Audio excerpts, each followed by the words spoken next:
Hello, my friend, and welcome to the 545th episode of the Sales Podcast. I'm Wes Schaefer, the Sales Whisperer, your host. Today we have Chandler Bolt. I've known Chandler for quite some time. He is the founder of Self-Publishing School, and his latest book is published, The Proven Path from Blank Page to 10,000 Copies Sold.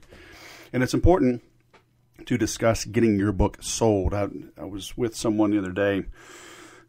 What was it? Monday night, actually. And a friend of mine's birthday party. And I was catching up with a friend of mine I hadn't seen in a while. And she asked, what am I up to? And do I have any other books in the works? And, I said yes. But it's not hard to write a book, okay? At least not for me. I've written a bunch over the years. I like writing. But the real key is to sell the book. Writing is not even half the equation. You got to sell the book. And if you look at traditional publishing, the biggest thing they're going to look for from you beyond the idea is really your distribution list. It's really almost as though they provide no value other than being the actual printer. But I digress. But you do need to write it, okay? And even if you won't write the next New York Times bestseller, there's a huge benefit in having a book in that it gives you credibility.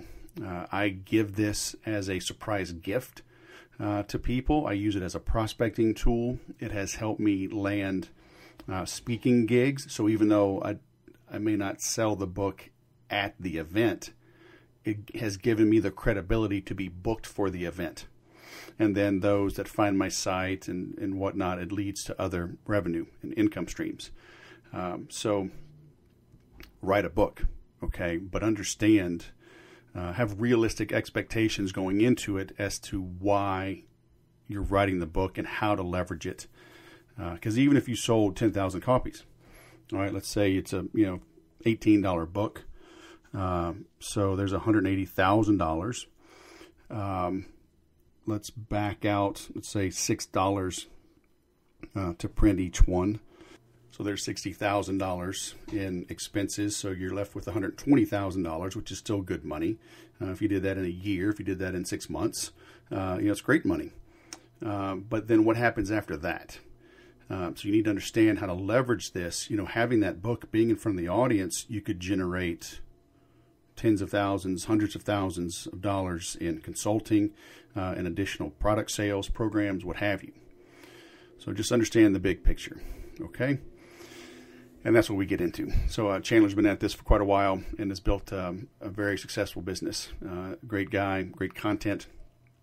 If you're looking for additional help as well on the sales side, I've been talking about the Make Every Sale program. There's still a promo going at right now. It's at 40%. 40% off if you use promo code WEDDING. I've got 2 weddings to pay for, so there you go. People have been availing themselves of that little promotion now for the last month. So it's been cool to see new folks coming in. And I've kind of let the cat out of the bag, but you'll get a signed copy of my book as a little bonus. All right. I've been surprising people with that, but now you know. All right. So jump on in and get yourself the digital program, and you're going to get a physical copy from me in the mail. At least if you're in the U.S., overseas or out of the country, I'll send you the digital copy. But avail yourself of that, makeeverysale.com. All right? So go do that, and then come back and listen to this interview with Chandler. Chandler Bolt, author of Publish, The Proven Path from Blank Page to 10,000 Copies Sold. All the way from Austin, man. Welcome to the Sales Podcast. How the heck are you? I'm doing great, Wes. Thanks for having me. Great to be here. Why the heck? Why should I listen to you? What's this self-publishing school and books? Do people even read? I just need 144 characters, don't I? So Self-Publishing School, we've helped about 6,000 people publish a book since 2015. So we published a lot of books, but really why I think this matters to you and to your audience is that books are one of the most powerful tools to grow your business. Like I look at books, using a book I call it the silent salesman, right?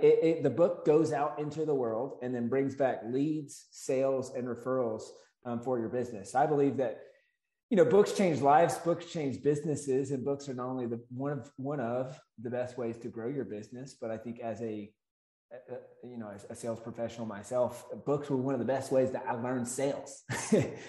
And the books are the ways that I've hired people Taught to me. sales team, right? I mean, it's just and. Right. But man, aren't we all distracted? It's all TikTok now, right? Shouldn't I be doing some dancing? Are you going to teach me some dance moves to sell my books? Not people who are actually buying. The people who are buying your products and services, sure. Will they be on those places? Maybe. But are they reading or listening to books more frequently? Yes. And so informed decision makers. And so it doesn't matter whether you're a business owner or whether you're, B2B sales, B2C sales. Obviously, we sell a B2C product with Self-Publishing School. We help people write and publish books that grow their business. But also, I look at this, it's that if I was in B2B sales, I would be shipping a copy of my book to every single decision maker. And I'm getting their attention. I'm getting those appointments.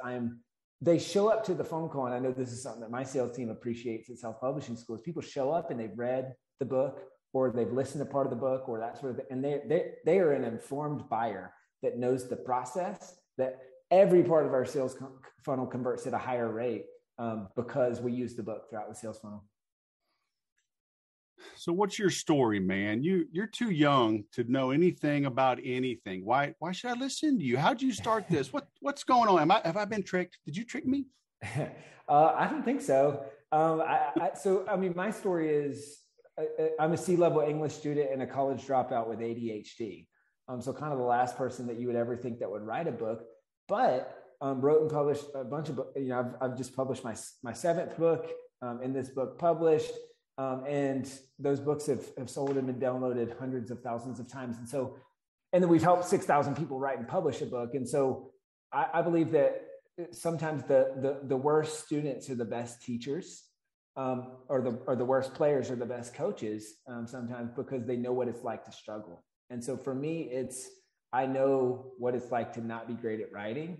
And to not even like to read, and then to write books. And now for me, I dropped out of school, but I operated like I was still in school, but I turned to books. I think a book is a $15 mentor, right? You buy a book. Most of the smartest, most successful people on the planet have written and published a book with all of the best knowledge that they've learned in their lifetime. And all you have to do is pay $15 and spend a few hours, and you can learn from them, right? And so along the way, we've picked up a lot of experience, and with about 6,000 books published, we've learned what works, what doesn't work.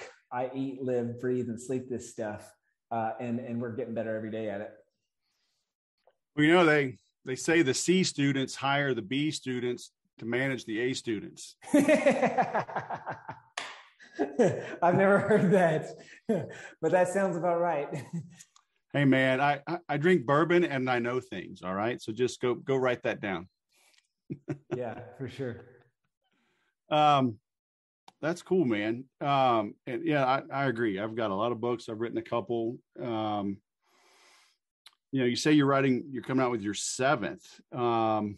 What's the process? Is one enough? Do I need seven? That seems daunting. And it's funny because I see people with like the last book you'll need on sales. And then like 2 years later, they have another book. I'm like, wait, right. Was that, did you trick me again? Yeah. I don't think you need 7 books, but so for me, when it comes to actually like my core business, this book published is so I just published the second edition. And so it's updated. And what I found is that, all the stuff we were teaching got better, but the book stayed the same. And that's the beautiful thing about self-publishing, is that you can republish it. And so I created the second edition. I've published the first edition, been downloaded and purchased hundreds of thousands of times, and has been responsible for millions of dollars in revenue for Self-Publishing School. And so if it ain't broke, don't fix it, right? It's not, that was the second edition for me. But if someone's listening to this, watching this and thinking, do I really need 7 books? Absolutely not. But where I would start is whether you're in sales, whether you're an entrepreneur, like what are the core objections that you get on the daily? And I call them broken record conversations, right? What are the things that you just keep repeating over and over and over again with prospects or customers? And write that book that answers the frequently asked questions and the biggest objections. And so that now when I write a book on that, I can point to that and say, read or listen to this as a first step. And it's two things, right? You've distilled all of your knowledge into a book. So now all of a sudden, I know for me, I would get, in the early days is people would ask me, hey, how are you writing these books? And I'd get on the phone with them for an hour, teach them everything I knew for free just to be a nice person because I want to help people. And then finally, it's like, I should start charging for this. But also the book allows me to just say, hey, here's a copy of the book. Listen to that. This will help. So it saves me an hour-long conversation. But then it also helps the hour-long conversations that I or now my sales team have with every prospect is like, these are qualified prospects. And so you're talking more to the people who can afford to work with you, and you're talking less to the people who can't. And the people who can't afford they are more qualified. And you can't spell the word authority without the word author. Author is a word of authority. And so in the eyes of your customers and prospects, you now are an authority on this topic. And they want to talk to you and they want to learn from you and they want to do business with you. Yeah. But it's hard, right? I can't write a book, man. It's too hard. It is. It's hard. I'd say it's not easy, but it is simple.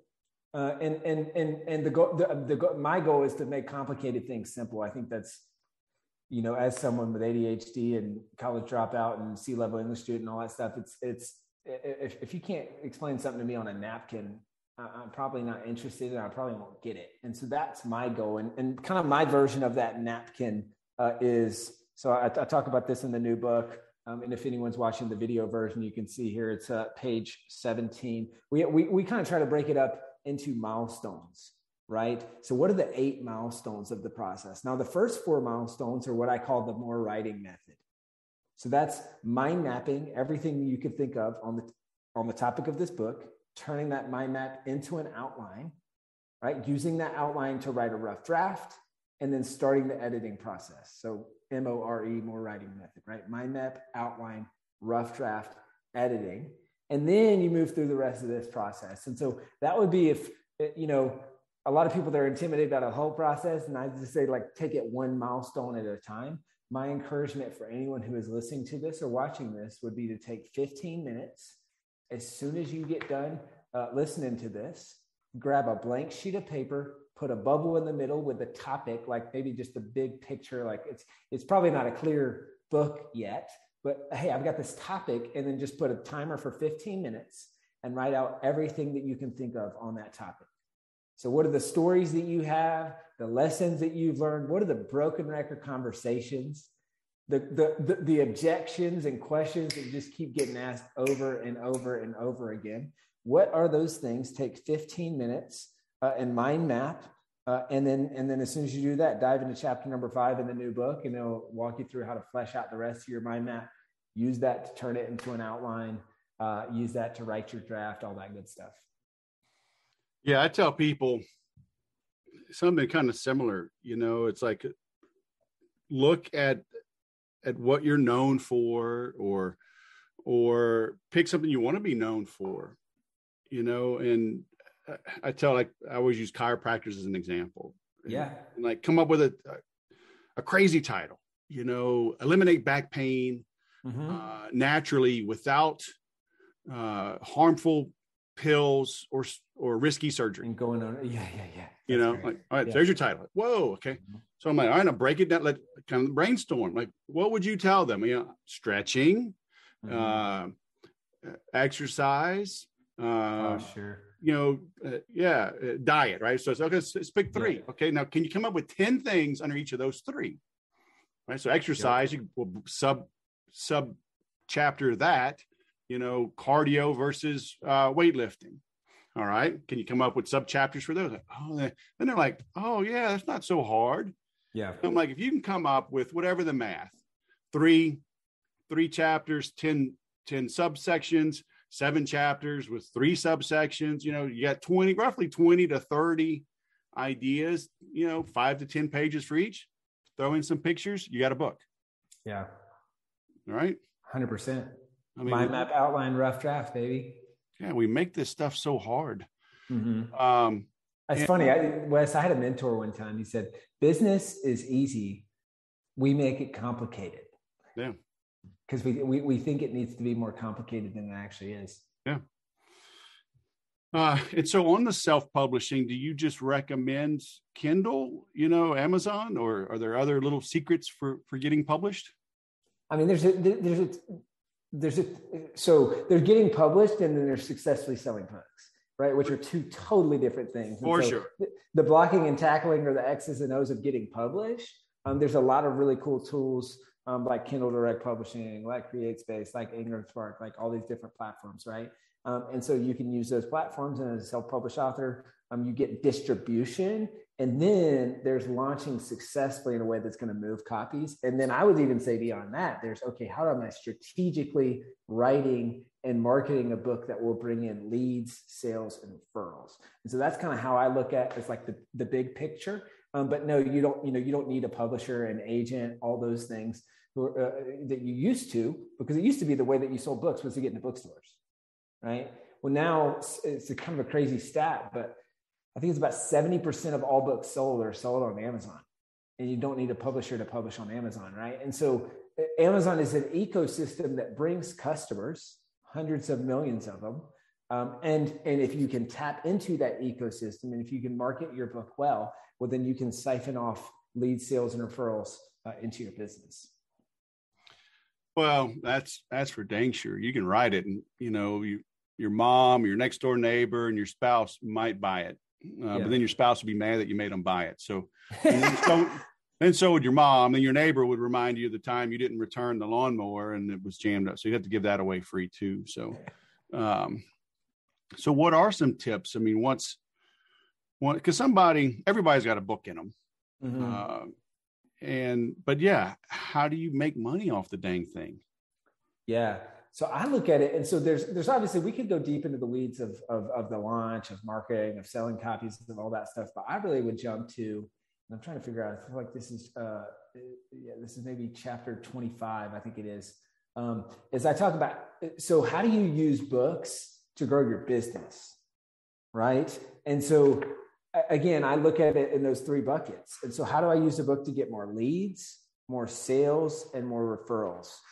And so number one, more leads. These are people who hear about me because of my book, right? So they would have never known about self-publishing school if they didn't hear about my book published, right? And then more sales. These are people who knew about me, but now who are deciding to do business with me because of my book. And so that's the authority. That's the book is the new business card. That's all those things. But it's kind of what we talked about at the very top of this interview, which is how do I use the book in each part of my sales funnel, right? And so if you've got like traffic to filling out a lead, to booking an appointment, to showing up for that appointment, to closing the deal on that call, or maybe even multiple calls, well, I would use a book in any or all of those parts of the process, right? So either to turn more traffic into leads, to get people to book a call, to get people to show up for their appointment, or any part of that process, which will lead to a higher close rate, higher average order value, higher lifetime value, all those things. So that's the more sales piece. And then the third piece is more referrals. And so that's where I think about how do I use this book to turn customers into paying customers into active referrers. And so the way we do it, and the way I would recommend for a lot of folks is give 1 or 2 copies of the book to every new customer, right? And so now, and you say, and this actually, to use the chiropractor example, I spoke at a conference full of chiropractors, and the head guy, he grew the largest chiropractic clinic in Canada. And he said one of the biggest ways that he did it is he wrote a book and he gave away 2 copies to every new patient. He said, here's one for you, and this other one comes with strings attached. And all I ask is that you give it to someone you know who has back pain or who might need my help, right? And he said he gave out, I think it was 1,000 books over the course of a year or so, and got 360, is he 260 or 360? I forget. Either way, a large number of referrals. So it was like for every 100 books that he gave out, he got 26 referrals. And so that was his way to say, he could have said, here's my business card, give this to people. And they would have thrown it away, maybe even on the way out the door. right? But he gave the book, and this is something that adds value. And then they gave it to other people, and then those people became customers. So that's really the way I look at it is, hey, we could get in the weeds of all the other stuff. But at the end of the day, for most people listening or watching here, I think it's how do I strategically use the book to get more leads, more sales, and more referrals. Mm-hmm. Yeah. And people do look at you differently. You know, I bit off a big apple back in 2012, took a big bite. I said, I'm going to write a book on Infusionsoft.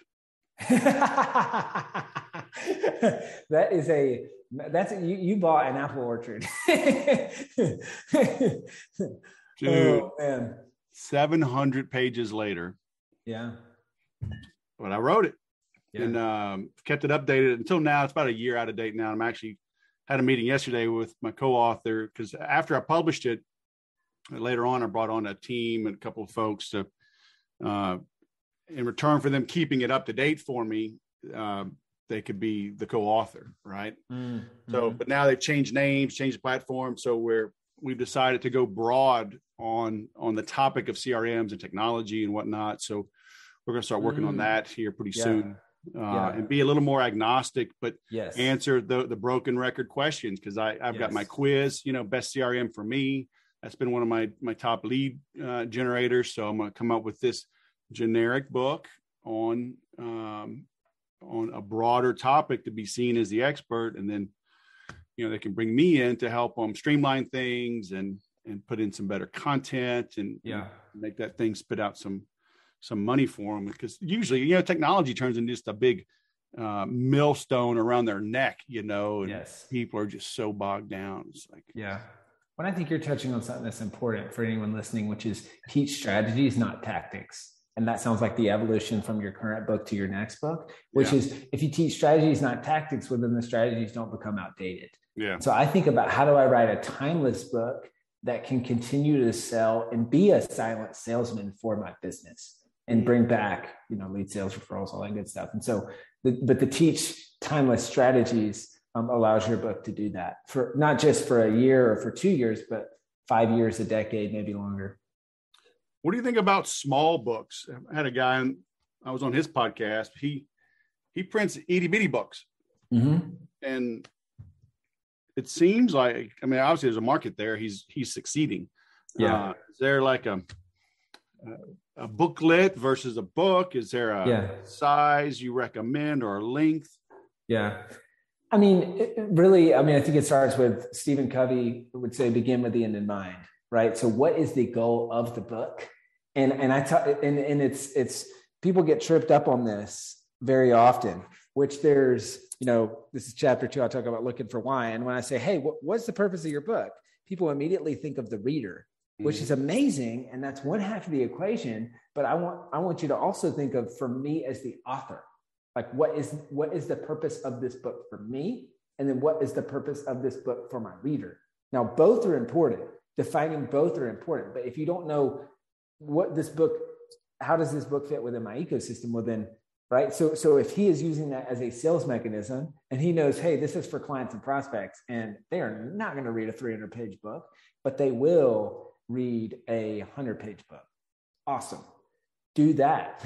That book is serving its purpose for both you, the author, and the readers of that book. And so, if we're talking about traditional nonfiction, somewhere between 15 to 60,000 words, which is a pretty big range, but the 15,000 would be on like the pamphlet brochure, like kind of like skinny little book.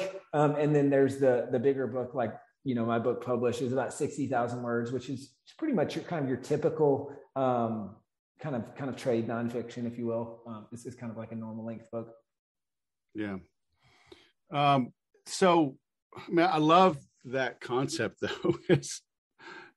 I see this all the time. People, they try to be too benevolent, and it's like, dude, don't forget, you got to make money, right? You got to make money to keep the doors open so you can serve more people. Yeah.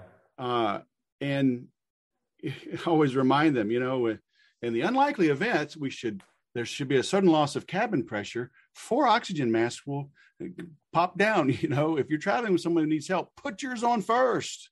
Yeah. We forget. I don't know, or maybe the people are afraid of money, or they don't want to be seen as greedy. Go sell some damn books. Yeah. Right? Yeah. Good grief. Do you have to kind of beat people in the head a little bit to drive that point home? Because it's a great point. Yeah. I mean, I absolutely. And I think it's one of those things where it's natural and it's human. So first and foremost, I mean, feeling that way is human, I think. And so don't beat yourself up if you're feeling that way. But it is a mindset shift, which I'm sure you work with people and talk to people about this all the time. Is sales is service, right? And so if you truly believe in your product or service, and you truly believe that your prospect or buyer, their life will be better with that, then it is your moral obligation to do everything in your power that's ethical and moral and legal to sell it to them. Mm-hmm. Right? Because otherwise you were doing them a disservice, which that was the big shift for me, which I went from, I feel like it's pretty common. It's like, okay, I just want people to like me. And I'm going on, estimates, I was running a house painting business at the time. So, all right, here's what it's going to cost to paint your house. If you want to do it, cool. If not, that's totally fine too. All right, you want to just call me back? Yeah, okay, that's fine. But then realizing, oh, this person has mold on their house. And if I don't paint this house this year, it's going to be $3,000 worth of wood rot that's going to be on their house next year. And so it is my moral responsibility to make sure that they paint their house like now. And so it is my responsibility to sell this to them. And so I think in the same fashion, whatever the product or service that you're selling, and then, I mean, the book should be related to that. That's how you're going to use the book to get more lead sales referrals, right? But it's your moral obligation to get that into the hands of as many people as possible. So how did you get started? So you briefly mentioned that it was your own business as a painter? Yeah, kind of. So I was going to school to learn how to run a business. Pretty quickly discovered I'm learning how to run a business from professors who have never ran businesses. Mm-hmm. And that did not make sense to me. I'd ran multiple businesses at the time. I was about to call them companies. I don't know if I'd call them companies. They're small businesses. But in doing that, I said, hey, I'm learning more by doing than I am by showing up to class. And so I dropped out of school. And at the same time, a lot of my friends were asking me, hey, how are you doing this? And so I started just trying to be helpful. And then a conversation with my brother, he said, hey, I'm running the same thing. You get out in the real world and you realize there's all these things that your parents taught you that you thought were normal, but then no one has learned this stuff. At least that was my experience. And so we said, hey, we need to write a book to help with these things. And so wrote a couple of books. They did pretty well. And then people said, hey, how are you doing this? And that's how we created the first evolution of what ultimately became Self-Publishing School. And then fast forward to today. So you just on your own, I mean, to sell more painting, how'd you even get the idea? Yeah, this was more of it's weird because, now I can speak and say, hey, be strategic, write a book. It's going to get leads, sales, referrals, all these things. But at that time, there was no master plan. It was just, I think this will help people. And I want to do this book and I'm dropping out of school. So like, this is just something I want to do that I think will be helpful. And then it just kind of evolved and kept evolving. And then later on down the road, I wrote books that were actually directly correlated to my business. But early on, it was just, hey, I feel like I've learned some things that I think will be helpful. And I never thought I would be an author or never had like this burning desire to write books, but I feel like this is a meaningful mechanism that I call it leveraged impact, right?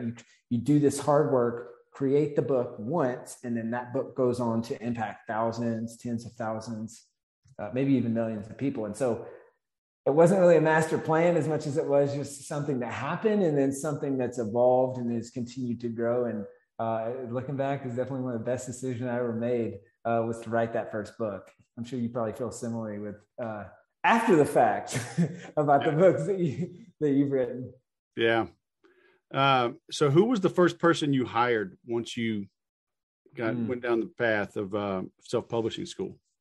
Yeah. So self-publishing school, we started getting some traction, and it's a scary time, a moment, right? Is your first hire. I just remember thinking, we've got to have more revenue because I'm about to convince someone who has a family and 3 kids and is the sole breadwinner in their family to come work for me. And what if it doesn't work out? I feel horrible if I had to fire this person or lay them off because we couldn't pay them. And so it was a big moment. And there was a lot of pressure and stress around that, I think. But it was someone to help with customer service and fulfillment because it said, if I have to keep doing this at the level in which I'm doing it, I will never have time to work on the business or grow the business. It's kind of like solopreneurs who sell and fulfill. There's this yo-yo of, all right, I'm selling, and now I got to fulfill all this work. Oh crap! I've been so busy fulfilling. Now I got to sell. Okay, hold on. Now I got to fulfill. And it's just like this yo-yo of kind of going back and forth between the two. And so I think for me, it was recognizing that early on and saying, all right, if I want to truly grow this, I need to start building systems and fulfillment that is not dependent on me, because that's how we're going to be able to help work towards the vision that I have and help people publish books and that sort of thing. So that's the first employee, and lucky enough, he's still with me to this day. And in fact, right now I think I told you right before the interview, we're doing a marketing hackathon, like a company hackathon, and he's here in the building in my house, and we're working on a bunch of stuff to just help more authors write books. Was he a contractor for you already, or did you bring him in brand new? Actually, a student. So, and that's not, a lot of our best employees started as students. So they got to see firsthand, they got to see it work in their lives and say, I believe in this. I want to get behind this mission. And so he was a student, and he had one coaching call with me. That was like the structure of the time. He had a coach that he was working with, and then he had one call with me, and he used that call to say, hey, what are the problems that you're facing? What do you need help with? And how can I help? Mm-hmm. And really, kind of created a role for himself. And we said, all right, we're going to do a trial. And we want to see you work for a month. And then if it works well and revenue keeps growing, we might be able to bring you on full time. And I think he pulled 2 or 3 all-nighters in the first 60 to 90 days. He's working a full-time job and then doing, self-publishing school nights and weekends, and just unbelievable grit and perseverance. And he created that opportunity for himself, and then was doing kind of 2 jobs while he transitioned over. And then he's done, the running joke is that he's done about every role in the company since then. He's learned and grown, and it's been cool to see kind of his family evolve and grow, and him grow and all that since then. Yeah. Nice. So what is working in marketing today? What do you, post-COVID world? I don't know if we'll ever be post-COVID, right? Is it phone? Is email dead? Is SEO dead? Everything's dead, right? Everything but publishing books is dead.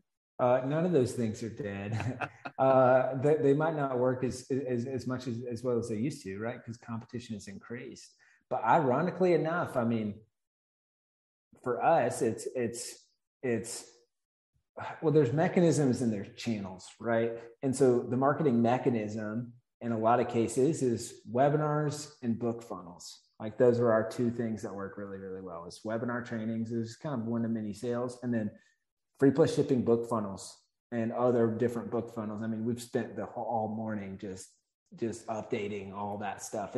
But then there's the channel that helps people get to those funnels, right? So there's Amazon, people finding my book. That's a channel. SEO, like you said, that's a channel. Paid ads, that's a channel. Partnerships, that's a channel. Podcasts, podcasts are kind of under what we would view as like biz dev and partnerships, just like this, right? This is a channel. People are hearing about me in self-publishing school. And so those are a lot of the channels that are working. And then there's the mechanism to take folks from, hey, I might be interested, to I'm a paying customer. And then hopefully I'm a raving fan. I'm continuing to do business with you guys. And so that's kind of how we break it down. And sure, there's a sales process where, we've gotten really good at building out a sales team and, SDR, sales reps, all that good stuff. It's on automation and systems and all that. But that's kind of maybe at a glance. Yeah. Well, I like that concept though. Mechanism and channels. it's easy to visualize, and then kind of like writing the book, right? Boom, have the title, subtitles, boom, break it down and get after it. That's cool. So you've got a landing page for our listeners, correct? Yes, sir. So we've got something. So if you're listening to this or watching this and you'd like to grab a copy of my new book, it's called Published: The Proven Path from Blank Page to 10,000 Copies Sold. So again, this is meant to be the 10,000 foot view of what we teach, and taking you from blank page, no idea, vague idea, to publishing a book, selling more copies, and using a book to grow your business. Grab a copy. You can get a copy anywhere books are sold. You can grab a copy on Amazon. You can grab the audiobook, which I narrate that audiobook. So if you're listening to this, chances are you're an audio person. I'd love to have a conversation with you via audiobook. But if you'd like to get a free copy, physical copy, like old school actual book, go to publishedbook.com/Wes. Your friend Wes. Published book, like I published a book, right? Publishedbook.com/Wes. The first 50 people that go to that page and fill out that form, this is not a free plus shipping funnel. Let's say free plus no shipping funnel, I guess. Books on Chandler. First 50 people will print it, pack it, ship it, all that stuff to your doorstep. Just go to the page and fill out the form and tell us where to send it. And hopefully it'll help you on your journey with your book. Is that, have you seen people be like a little more hesitant maybe with the whole shipping thing? Like, well, it's not really free. And then, well, you're charging so damn much for shipping. I mean, so is it just, have you been testing that and it's just working better for you? It's funny. We at this marketing hackathon, we're going through the data, and one of the gals on my marketing team, she's really, really sharp, really, really data driven. She's like, we got to do more free plus shipping because it just works better.